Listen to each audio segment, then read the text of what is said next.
मुस्तफ़ा आमिर कत्ल केस की बात कर लेते हैं, जिसके मुल्जिम शिराज ने इल्ज़ाम आयद किया है कि उस पर एतराफ़ी बयान दिलवाने के लिए दबाव डाला जा रहा है। शिराज ने बताया कि मैं इस केस से गवाह हूँ, मेरे सामने अरमगान ने मुस्तफ़ा आमिर को कत्ल किया। मुल्जिम के बयान पर अदालत ने तफ्तीशी अफसर की मुल्जिम शिराज के एतराफ़ी बयान की दरख्वास्त मुस्तरद कर दी। एतराफ़ी बयान के लिए दबाव डाला जा रहा है। कहा जा रहा है कि एतराफ़ करोगे तो सज़ा कम मिलेगी। मुल्जिम शिराज ने दौरान समाअत सब बता दिया। कहा, मैं मुल्जिम नहीं, चश्मदीद गवाह हूँ। जुडिशल मजिस्ट्रेट जुनूबी के रूबरू मुस्तफ़ा आमिर के अगवा और कत्ल केस की समाअत हुई। मुल्जिम शिराज ने बताया वो बेबस और लाचार था। मेरे सामने मुल्जिम अरमगान ने मुस्तफ़ा आमिर को कत्ल किया। मैं कुछ नहीं कर सकता था। मुझे इस केस में फंसाया जा रहा है।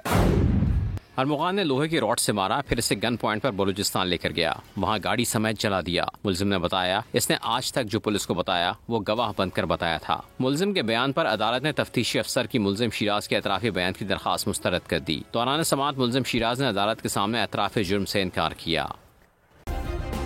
सब्सक्राइब करें और बेल दबाएं ताकि कोई खबर रह न जाए।